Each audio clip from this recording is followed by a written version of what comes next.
Rahmat. Avvalambor assalomu alaykum aziz yurtdoshlar, assalomu alaykum aziz otalar, onalar, akalar, ukalar, opalar, singillar. Bugungi mana shunday ajoyib yurtimizdagi eng go'zal, eng chiroyli bayram, yoshlanish, yangilanish bayrami Navro'z ayyomi munosabati bilan sizlar bilan ko'rishib turibmiz. Barchalarga sog'lik, salomatlik tilaymiz. Navro'z ayyom muborak bo'lsin. Navro'z yangi yil degani. Mana shu yangi yil muborak bo'lsin. Ilohim yangi yilda hammani ushalmagan orzulari ushalsin. Yurtimiz tinch bo'lsin, osmonimiz musafo bo'lsin.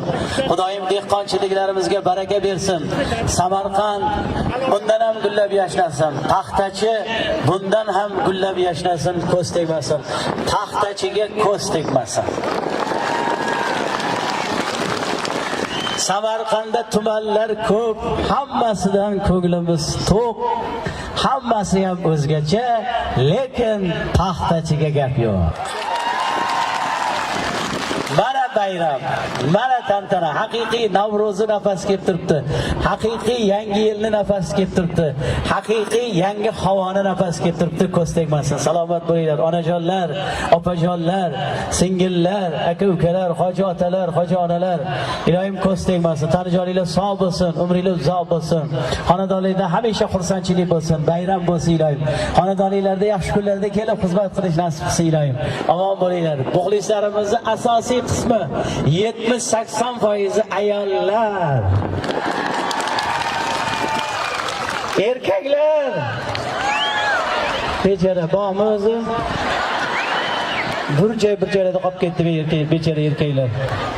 Hamayda bir qator o'tirishibdi mana. Ko'z tegmasin, ko'z tegmasin. Ayollar, bayram ayollariga xursandchilik, hamma narsa ayollaringizga bo'lib qoldi. Ko'z tegmasin ilohim. O'zbekistonda hozir ayollar ko'pmi, erkaklar ko'pmi? Ayollar emas, onajon, erkaklar ko'p ekan. O'zbekiston aholisini 47,5% xotin-qizlar, 52,5% erkaklar tashkil qilyapti ekan. Oxirgi 4 yillikda O'zbekistonda ayollarga nisbatan erkaklar 640 mingtaga ko'payibmiz. Rahmat. Bu qarsa ichiladigan gap emas. Bu qarsa ichiladigan gap emas, bu xursand bo'ladigan gap emas.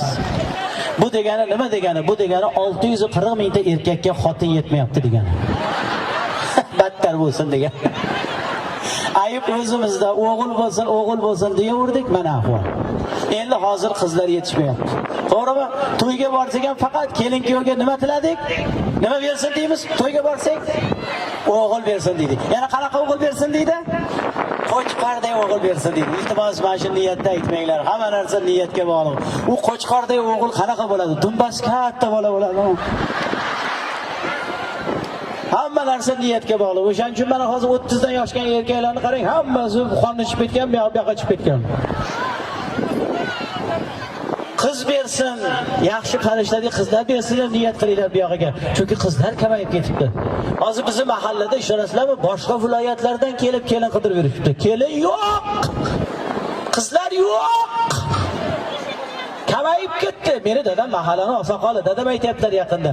26 yoshdan oshgan bolalarga hech kim qizini bermayapti ekan hozir. O'sha bolalar o'tirib qolyapti ekan. Mana yigitlar ham o'tiradigan payt kelibdi-ku. Qizlar esa qizlar. Xola qizlar deyapman. Sizlar poyezinglar o'tib ketdi, qo'ysanglar. Menimcha xolam poyezi avariya bo'lib ketgan bo'lsa kerak. Qizlar mana erga temagan qizlar bormi? Erga temagan qizlar, ana endi shoshilmanglar qizlar. Ana endi bemalol o'qishlarini bitirib, diplomlarini olib, o'zlaringdan 10 yosh kichkina dadasi o'tmagan bolalarga tegib olasizlar. Qizlarimiz zamoni keldi. Ko'z tegmasin. O'zi o'zbek xalqi ajoyibda. Masalan, xotini ketma-ket o'g'il tug'sang demaydi, qachon qiz tug'asan demaydi. Keyin xohlagan payt zavodga olib qo'yaveradi. Xudo ko'rsatmasin, o'sha ayol ketma-ket qiz tug'sin. O'g'il tuqquncha tug'diradi xotinini. Bechora katta qizi bilan raddomda yotibdi. Nevaralari keladi ko'rgani, bu jon tog'am hali tug'ilmadimi? Yana qizlarga irim qilib ism qo'yishadi. Nima deydi? Keyingiz o'g'il bo'lsin deb O'g'ilay deb ism qo'yishadi. Endi bundan buyog'iga o'g'il bolalarga irim qilib ism qo'yasizlar. Qistay. Mana o'g'li bolalar aytardi, "Voy, kelin qidirib kavushim yirtildi deb shunaqa gap bor edi, o'g'li bolalar aytardi. Sizlar kelin qidirganlar uchun kavushinglar yirtilmagan. Sizlar kelin tanlagansizlar. Tanlab qo'yisharda, qosh ko'zi qop-qora bo'lsin, bo'ylari uzun bo'lsin, hamshira bo'lsin, pazanda bo'lsin. Bitta qiz bolaga shuncha xislat kam emasmidi? Ana endi o'g'li borlar, borini olasiz, bersa olasiz.